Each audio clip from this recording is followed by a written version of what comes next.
The Florida Gators are the D1 NCAA champions, again in track and field. And at this point, it's really a much bigger deal when they don't win than when they actually do. Because they've won 6 national championships in the past 11 years. But that is only counting for the outdoor season. And of course, we've got Grant Holloway, Joseph Fonbele, and now Emmanuel Bomadelli to thank for all of that.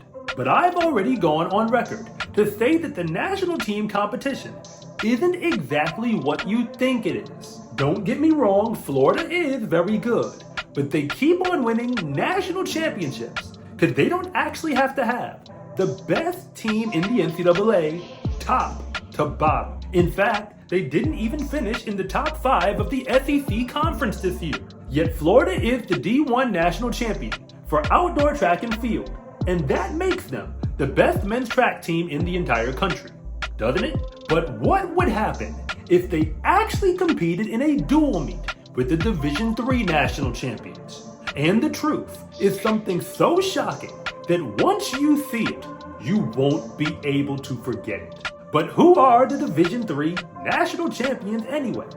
It's actually the Massachusetts Institute of Technology, better known as MIT, a school that people recognize as the top engineering school in all of America.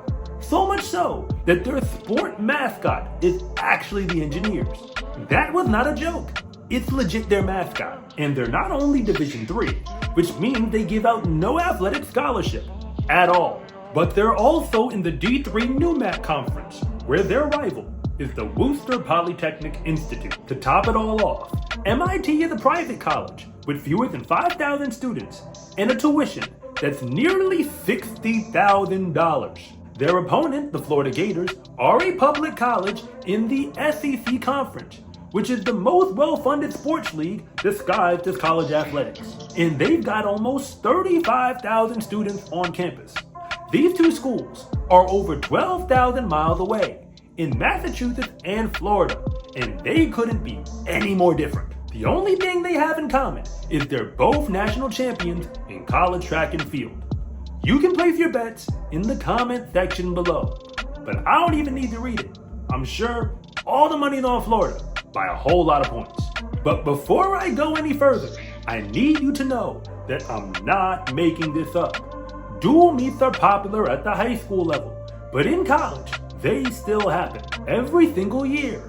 USC versus UCLA, Army versus Navy, and even Lafayette versus Lehigh are dual meets that happen in the track season. In those meets, each team faces off across the entire national event list, and they put out their 3 best athletes who they think can score to face off with the other team. The meet gets scored from there until we have a winner. So for this virtual meet, this is how the results will be calculated. Using stats from the 2023 outdoor season, we'll take the best win legal performance by every athlete and qualify that as their results for the meet. The points will be scored the same way Lafayette and Lehigh do it in Division I. Each team gets a max of 3 entries per event, with only the top 2 scoring. And the point scores go 5, 3, 2, and 1. So if your team sweeps an event, that's 8 points for your team and only 3 for the opponents. And anytime an athlete wins an event outright, their team is supposed to come out with the higher point total. And remember, there are 20 events at the national meet, so there are 20 events in this meet. And the Florida Gators and the MIT Engineers, 2 national champions, are ready to duel it out in each of them. Starting it off in the sprinting events, the Gators beat up on the Engineers. But of course, that's what we all expected. They swept the 100, 200, and 400, and it wasn't even close. That's 24 points for the Gators and only 9 for the Engineers. Honestly speaking, the 2 best sprinters on Florida's team probably don't have to compete anyway. The team is just that deep. But Ryan Wilson would get MIT on the board, going 2nd overall in the 800, running 147.93, behind Florida's Sam Austin, who runs 147 flat. But he'd later win the 1500 outright to close the gap 36-19, Florida in the lead. But this is where things get interesting. MIT is almost as good at distance events as Florida is in the sprints. And that is why they are the reigning D3 cross-country national champions. So they would sweep the long distance events in the 5,000 and the 10,000 meter run, and Florida barely runs both, with only one man entered in the 10K. So Florida would hold the lead, but they're only up 41-35. Florida would later win the 110 hurdles, but it's way closer than you think. Their best hurdler went 14:18, but MIT had 3 hurdlers who all ran 14:22 to 14:26. But it doesn't even matter, because the lead would still stretch to 48-39, and both teams only had one man in the 400 hurdles, and you can guess that Florida won that one. But Florida didn't even have one runner in the 3K steeplechase all season long. And of course, MIT is about that distance life. It would have won the event either way.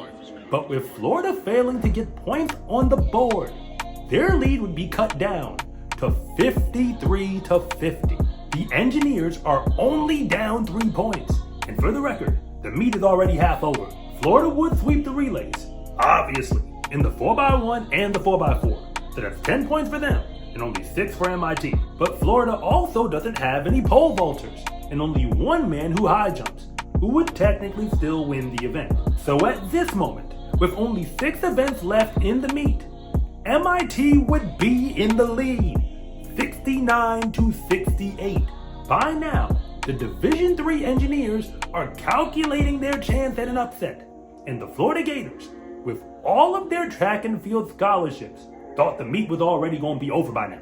Fortunately for them, the Gators can jump with just about anyone. They'd sweep the long jump and the triple jump, but Kenneth Way of MIT would make the long jump interesting, because he still went over 25 feet. And Florida would also sweep the shot put to give them a commanding 92-78 lead. But the Engineers still aren't done, winning the discus outright. And Florida doesn't even throw the hammer at all. So they would now be in the lead, barely, with one event to go, 97-92. That event is the javelin, and there's nothing MIT can do to stop it. So Florida would win the meet, 105-94, only an 11-point win. If you had the Florida Gators to take the victory, you would be right. But nobody, including me, ever expected MIT of all schools to keep the meet that close. Remember, this is the Division I National Championship team out of the SEC Conference. It's basically professional track at that level, but a non-scholarship Division III school. The MIT Engineers of all colleges could not only keep it interesting, but put themselves in the lead with more than half the meet over. Division I track and field is legitimately the most competitive level in the NCAA. But don't sleep on Division III schools, not even a little bit. Cause if MIT went up against even an average level D1 team, it is safe to say all the smart money would be on the team of Engineers, Bleon, who can run track with just about anyone around the country. No scholarships necessary. I'm Coach Rob, and thank you so much for watching this video. And if you want to see more content like this, then please like and subscribe.